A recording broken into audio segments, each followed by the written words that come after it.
अस्सलाम वालेकुम viewers, welcome back to my YouTube channel daily tips with Asma. आज की इस वीडियो में हम आपको बताएंगे आज़मान नाम के बारे में अनोखी और दिलचस्प मालूमात। आज़मान नाम का शुमार लड़कों के नामों में होता है। आज़मान एक इस्लामी नाम है। आज़मान नाम की इब्तिदाई तारीख़ उर्दू ज़बान से निकलती है। आज़मान नाम के अफराद के लिए खुशकिस्मत नंबर 8 माना जाता है।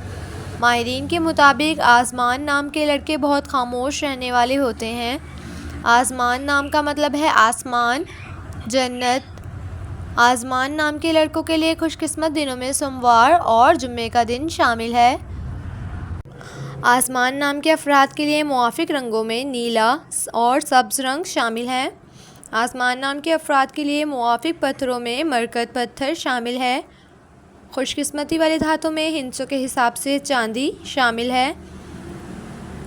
सो फ्रेंड्स, अगर आप अपने नाम का मतलब जानना चाहते हैं तो कमेंट बॉक्स में अपना नाम लिखें।